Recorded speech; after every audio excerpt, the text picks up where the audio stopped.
अस्सलाम वालेकुम वरहमतुल्लाहि वबरकातुहू। दुरूद और सलावत पर सरवर कायनात जनाब नबी करीम सल्लल्लाहु अलैहि वसल्लम। ख्वागो मलगरो लगसंग चमंगा तासो पर दरे मजलसा के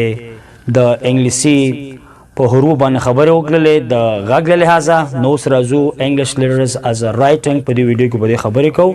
जो उस्ताद निजामुद्दीन हमदार द एहसास गूगल टीवी चैनल द लारे तास्ता पर सलोर मजलसा के द मौजू वड़ांदे कौम خوږو دوستانو مخکې له دې نه چې درس ته راشو دلته راځو یو ستاسو د تشویق دپاره یو موضوع وړاندې کوم داسې وایم چې when in your mind so well when in reality تاسو په خپل ماس کې تاسو په خپل فکر کې ګټونکي اوسئ تر څو پورې چې په حقیقت کې ګټونکي اوسئ مطلب دا چې هیڅ کله تاسو ځان ته منفي نقطه مو ورکوئ همدا تاسو یاستئ چې ګټونکي به یاستئ که چیرې تاسو پلان هوپ امید تمه او ارزو ولرئ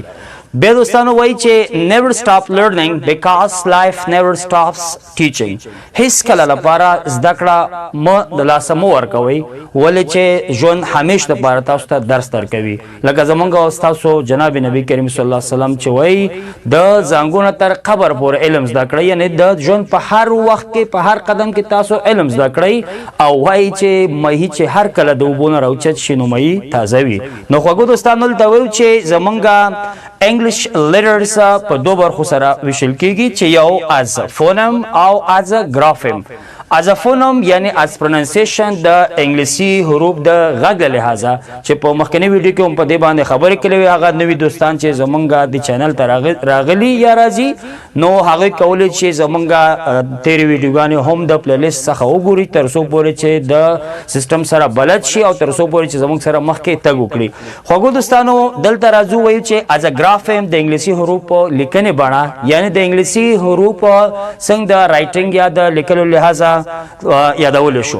د انګلیسي حروف د لیکلو لحاظه دوستانو په دوه قسمه سره دي چې یو د هغوی څخه مونږ ویو چې غټ حروف دي یا کیپټل لیټرز دي او بلم ویلو چې سمال لیټرز واړه یا کوچني حروف چې په کمپیوټرایز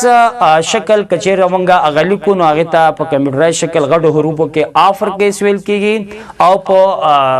وړو کې بڼه باندې هغه ته سمال کیس یا لوور کیس هم ویل کیږي دوستانو اوس راځو مخکې لدینه چې مونږه تر څو پورې په لیکنې بڼه باندې خبرې وکړو یو ځل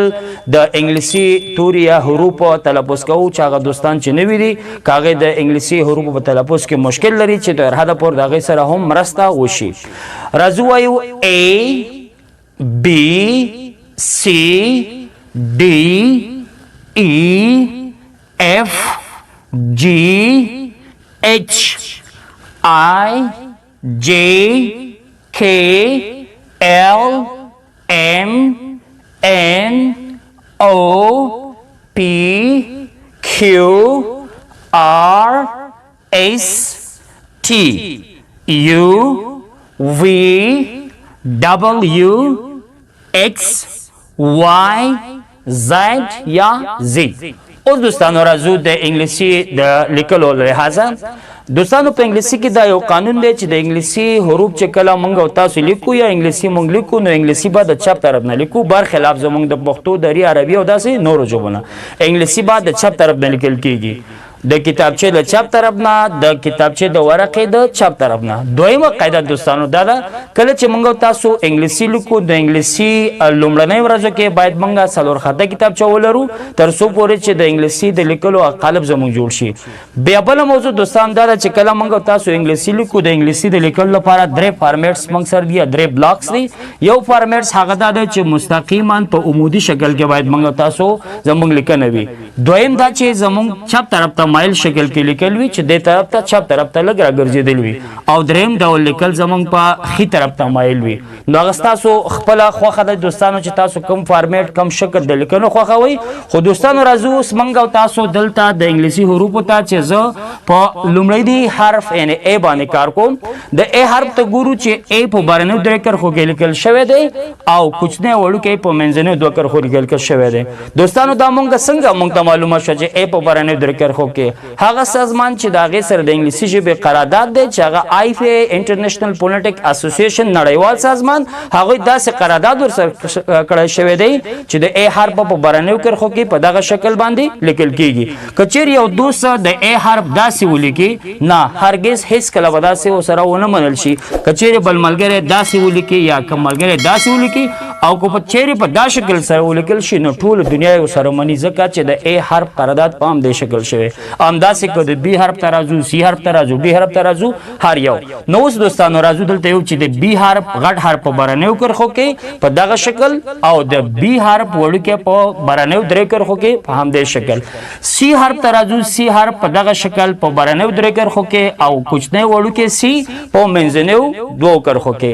د D حرف په بهرنیو درې کرښو کې په بهرنیو درې کرښو کې غټ حرف او کوچنی حرف په هم بهرنیو درې کرښو کې یا پاسنیو درې کرښو کې په دې شکل د E حرف هم په بهرنیو درې کرښو کې د E حرف کوچنی وړوکی حرف په منځنیو دوو کې F غټ په بهرنیو کې او کوچنی هم په بهرنیو په دې شکل کې د G حرف په بهرنیو کرښو کې د G حرف کوچنی وړوکی په لاندنیو درې کرښو کې د H حرف په بهرنیو درې کرښو کې خو H وړوکی حرف په بهرنیو درې کرښو کې چې شکل په هغه شکل بیا راځو دوستانو د I حرف ته I غټ حرف په بهرنیو کې کوچنی په منځنیو دوو کرښو کې د J حرف په بهرنیو درې کرښو کې کوچنی حرف په لاندنیو درې کرښو کې د K حرف په بهرنیو درې کرښو کې د K کوچنی هم په بهرنیو درې کرښو کې L حرف په بهرنیو درې کرښو کې د L حرف کوچنی هم په بهرنیو کې M په بهرنیو کې کوچنی په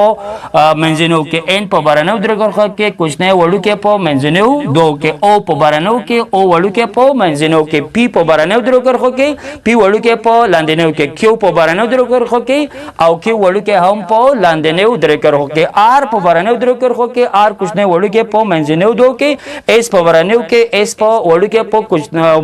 منځنیو دوو کرښو کې د T حرف په بهرنیو درې کرښو کې T وړوکی په منځنیو بهرنیو درې کرښو کې د U حرف په بهرنیو درې کرښو کې کوچنی وړوکی په منځنیو دوو کې د V حرف په بهرنیو کې د V کوچنی په منځنیو کې W غټ په بهرنیو درې کرښو کې او وړوکی W په منځنیو دوو کرښو کې د X حرف په بهرنیو درې کرښو کې او X وړوکی په منځنیو دوو کې د Y حرف په بهرنیو درې کرښو کې کوچنی وړوکی په لاندنیو کې د Z حرف په بهرنیو کرښو کې کوچنی وړوکی په دې شکل په لاندنیو درې کرښو کې او په هغه شکل په منځنیو دوو کې یادوري تاسو سره دوستانو دا چې غټ حروف ټول په بهرنیو کرښو کې لیکل کیږي او کوچنی حروف په مختلفو حروفو کې په مختلفو کرښو کې لیکل کیږي چې موږ تاسو دلته ولدا تاسو د کیمبې په هلا کچېر تاسو زموږ ویډیو خوښ شي وي تاسو ته معلومات مفید علمي حاصل کړئ وي نو مهرباني وکړئ دا ویډیو سره لایک کړئ تر څو پر تاسو نور ملګری هم دا ویډیو وګوري او هغه ته هم زمونږه د خیر ورورسي